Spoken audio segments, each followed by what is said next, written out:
बिस्मिल्लाहिर्रहमानिर्रहीम। अस्सलाम वालेकुम स्टूडेंट्स। हम रिएक्शंस ऑफ अल्कीन्स डिस्कस कर रहे थे। आज हमारा 5th लेक्चर है। हम नंबर 4 रिएक्शन ऑफ अल्कीन आज डिस्कस करेंगे।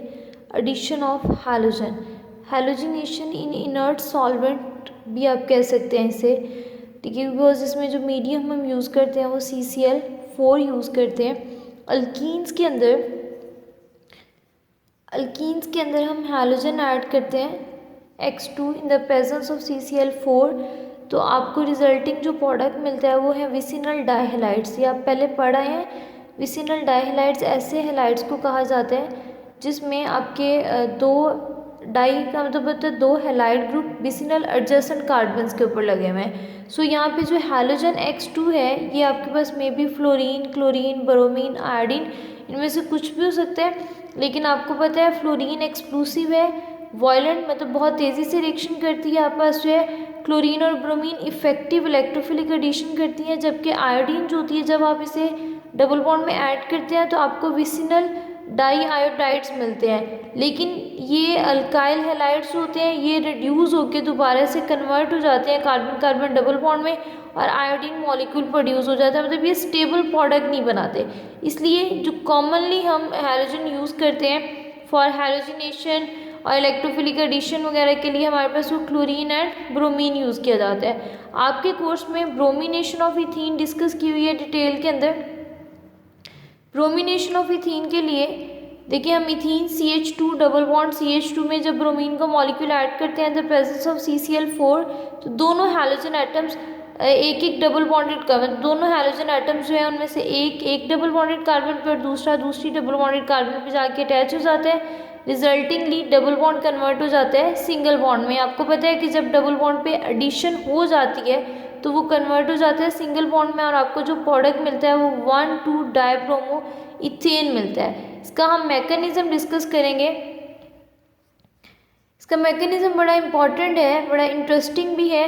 मैकेनिज्म में पहले स्टेप में होता है कि ब्रोमीन मॉलिक्यूल की पोलराइजेशन होती है। वैसे ब्रोमीन मॉलिक्यूल नॉन पोलर है, लेकिन ब्रोमीन मॉलिक्यूल जब जो है वो अल्कीन की विसिनिटी में आता है, डबल बॉन्ड की विसिनिटी में आता है, तो ये पोलराइज हो जाता है। ठीक है, आपको पता है पाई बॉन्ड जो है उसके इलेक्ट्रॉनिक क्लाउड भी एक्सपोज्ड होता है, हाफ इलेक्ट्रॉनिक डेंसिटी ऊपर होती है और हाफ नीचे होती है। इसी तरह हैलोजन के ऊपर भी यहाँ पे 3 लॉन पेयर ऑफ इलेक्ट्रॉन्स हैं जो कि इस स्पेस में जो है वो डिस्पर्स आउट हुए हैं। सो जब ये इसके करीब आता है तो जैसे dipole induced dipole type forces होती हैं या लंडन डिस्पर्शन फोर्सेस की वजह से मॉलिक्यूल्स पोलराइज हो जाते हैं। तो इन इलेक्ट्रॉन्स की इलेक्ट्रॉनिक रिपल्शन की वजह से आपका जो ब्रोमीन का मॉलिक्यूल है वो पोलराइज हो जाता है। आपकी टेक्स्ट बुक में लिखा हुआ है ये तब तक सिर्फ पोलराइज रहता है जब तक ये डबल बॉन्ड की विसिनिटी में रहता है। पोलराइजेशन के रिजल्ट में ब्रोमीन मॉलिक्यूल का एक टर्मिनल के ऊपर पार्शियल पॉजिटिव चार्ज आ जाता है और एक के ऊपर पार्शियल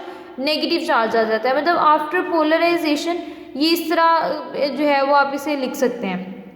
जब उसके एक टर्मिनल पे पॉजिटिव चार्ज आ जाता है तो आपका वो इलेक्ट्रोफिलिक सेंटर के तौर पे काम करते हैं और पाई इलेक्ट्रॉन्स न्यूक्लियोफाइल है तो वो अटैक करते हैं on the electrophilic centre of the bromine molecule partial positive and resultingly second जो एटम है ब्रोमीन का वो ये बॉन्ड पेयर लेके यहाँ से as a bromide ion leave करता है। तो फर्स्ट स्टेप के अंदर आपको जो प्रोडक्ट्स मिलते हैं bromonium ion and bromide ion मिलता है। ब्रोमोनियम आयन प्रोड्यूस होता है कि जब पाई बॉन्ड ब्रोमीन पे अटैक करते हैं तो रिजल्टिंगली ब्रोमीन के ऊपर पास जो लॉन पेयर ऑफ इलेक्ट्रॉन है वो जो कार्बन ब्रोमीन के साथ अपने पाई इलेक्ट्रॉन्स को यूज़ करते हुए बॉन्ड बनाती है उससे नेक्स्ट कार्बन के ऊपर ब्रोमीन अटैक कर लेता है। क्योंकि वो पॉजिटिव होती है तो वो अपना लॉन पेयर दे के उसको न्यूट्रलाइज कर देता है, लेकिन रिजल्टिंगली ब्रोमीन के ऊपर पॉजिटिव चार्ज आ जाता है जिसे हम कहते हैं ब्रोमोनियम आयन।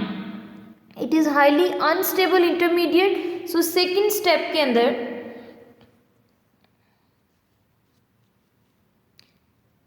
अब जो फर्स्ट स्टेप में आपका ये जो ब्रोमाइड आयन प्रोड्यूस हुआ है it can act as a nucleophile.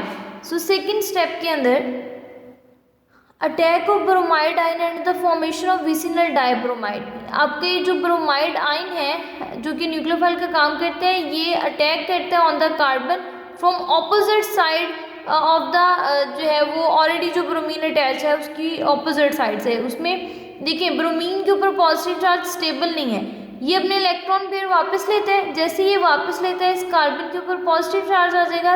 At the same time ये हैलाइड आयन जो है, ये ब्रोमाइड आयन इस कार्बन पे अटैक करते हैं, लेकिन फ्रॉम ऑपोजिट साइड, इसलिए आप इस एडिशन को कहते हैं एंटी एडिशन, मतलब ऑपोजिट साइड से, ये से ट्रांस एडिशन भी कह सकते हैं। रिजल्टिंगली आपको यहाँ पे जो प्रोडक्ट मिलता है 1,2-डाइब्रोमोइथेन EDB, आपस में इथेन डाइब्रोमाइड भी कहा जाता है इसको।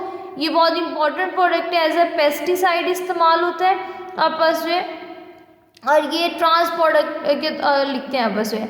और जो एडिशन ऑफ हैलोजन या halogenation in an inert solvent और bromination is an very important reaction. इस रिएक्शन का यूज़ क्या है? This test is use for the detection of double bond, मतलब किसी भी ऑर्गेनिक मॉलिक्यूल में अनसैचुरेशन को डिटेक्ट करने के लिए आप इस टेस्ट को यूज़ कर सकते हैं। अगर आपको एग्जाम में क्वेश्चन पूछा जाता है लाइक कि how will you distinguish between ethane and alkane and ethene and alkyne, ये टेस्ट वैसे अल्कीन और अल्काइन दोनों कर सकते हैं, क्योंकि ये अनसैचुरेशन को बताता है। अनसैचुरेशन चाहे डबल बॉन्ड की वजह से हो चाहे ट्रिपल बॉन्ड की वजह से हो, तो ये आपको अनसैचुरेशन इंडिकेट कर देते हैं। या जैसे आपको इस तरह से भी पूछा जा सकता है कि give a chemical test for the detection of unsaturation in the molecule. So अगर हमारे पास डबल बॉन्ड की वजह से अनसैचुरेशन है और आप उसमें हैलोजन ऐड करें, ब्रोमीन ब्राउन कलर का, ब्रोमीन लिक्विड होता है, ब्रोमीन सोल्यूशन जो होता है उसका ब्राउन कलर होता है। सो अनसैचुरेशन अगर है तो ब्रोमीन उसमें ऐड हो जाएगी और जो उसका brown colour of the solution है वो ख़त्म हो जाएगा, डिस्चार्ज हो जाएगा। सो आप उस चेंज को नेकेड आइज देख सकते हैं। तो जबकि अगर आप अल्केन, मतलब जिसमें अनसैचुरेशन नहीं है, इथेन या अल्केन, उसके अंदर ब्रोमीन ऐड करेंगे इन एन इनर्ट सॉल्वेंट CCl4, तो कलर डिस्चार्ज नहीं होता, मतलब कोई रिएक्शन नहीं होगा। सो इससे आप पता लगा सकते हैं कि आपको जो सब्सटेंस या कंपाउंड दिया जा रहा है आइदर वो अनसैचुरेटेड है या नहीं है। Thank you.